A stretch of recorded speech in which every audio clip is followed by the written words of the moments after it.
सर्वसामान्यांच्या हक्काचा आवाज जागर जनस्थान।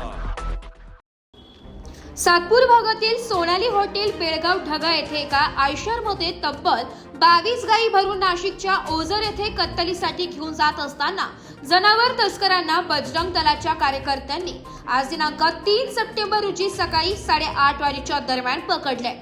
त्र्यंबकेश्वर येथून नाशिकच्या ओझर येथे कत्तलीसाठी घेऊन जाणार असल्याची माहिती बजरंग दलाच्या पदाधिकाऱ्यांना मिळाली होती।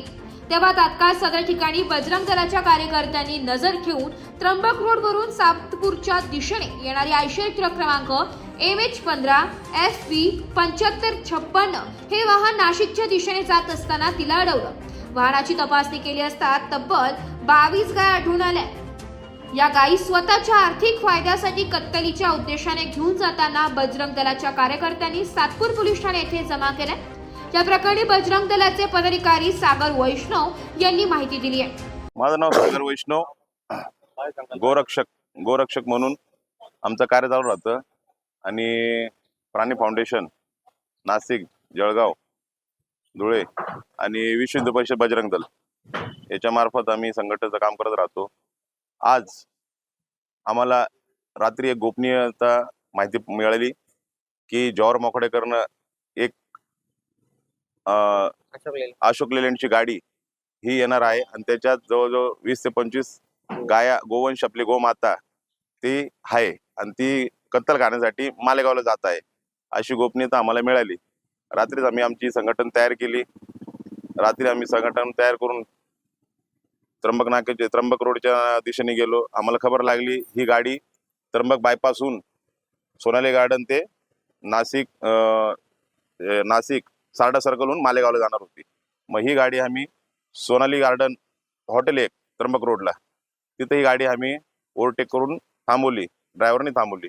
ड्रायव्हरला थांबवल्यानंतर ड्रायव्हर स्वतः गाडी सोडून पळून गेला। त्याच्यानंतर आम्ही 112ला कॉल केला। 112ला कॉल करून पोलीस स्वतः आले त्या घटनास्थळी। त्यांनी शहानिशा केली। नंतर आम्हाला कल्पना दिली की ही गाडी आणि गोमाता आपल्याला पोलीस स्टेशनला घेऊन जायचंय। ती गाडी आणि अशोक लेलँडची गाडी आम्ही तात्काळ सातपूर स्टेशनला आणलेली। माझं एकच म्हणणं आहे की ही जी गोवंश हत्या जी आता ही चालू आहे ही फक्त गणपती किंवा सण सुद मला हिंदू धर्माच्या नावाने ह्या जास्त रीतीने ह्या गोष्टी चालत राहतात। त्याच्यानंतरून शासनाला मला एकच विनंती आहे की जे आम्ही रात्रंदिवस झटत आपल्या गोमातेची आम्ही बचाव करतो आणि त्या गाडीमध्ये यांना आणल्या जातात आणि ह्याच गाडीमध्ये कत्तलखान्यात नेण्यात येतात। फक्त मला शासनाची CP साहेबांना एकच विनंती आहे की ही जी गाडी आपण जे स्पॉटवर धरतात आणि गोमाता त्या गाडीत राहतात या गाडींना एक ते स्क्रॅप करण्यात यावी। या गाडींना शासनाने काय असा उद्देश काढायला पाहिजे की ही गाडी परत या घटनेत गोमातांना नेम कत्तलखान्यात वापरल्या गेल्या नाही पाहिजे। आपण जर बघितलं गुजरात मार्गे विक्रमगड या परिसरातून गाया सर्रासपणे आणल्या जातात आणि शक्यतो जास्त करून गाडीवरती जर आपण बघितलं गाडीवरती एक तर ती हिंदूची गाडी दिसती आणि त्याच्यामध्ये याला सपोर्ट करणारे देखील वाहतूक करणारे देखील हिंदू जर राहतात। याबद्दल काय सांगणार आपण? हे बघा, आम्हाला आमची संघटन आहे त्याच्यात एक आम्हाला गोपनीयता माहिती मिळते।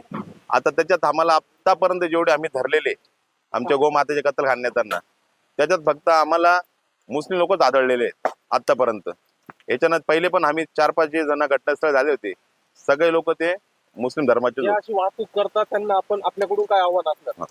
आता मी त्यांना एकच कल्पना देतो ह्याच्यानंतरून या वाहतुकामध्ये आम्हाला जे कोणी आढळलं आमचं हिंदू पण असो ना पहिले त्याचे आम्ही हात काय त्याला गोमाता ही काय राहती हे त्याला आम्ही त्या ठिकाणी सांगू पण आम्ही कायद्याचे उल्लंघन करणार नाही।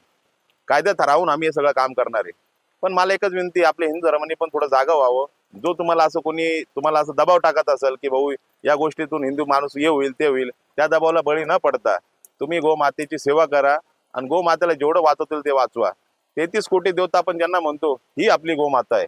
याचं मी फक्त एवढं सांगतो आणि शासनानं CP साहेबांना एकच विनंती करतो की याच्यावर कठोर कारवाई झाली पाहिजे। जागर जनस्थानसाठी प्रतिनिधी संदीप नवसे, नाशिक।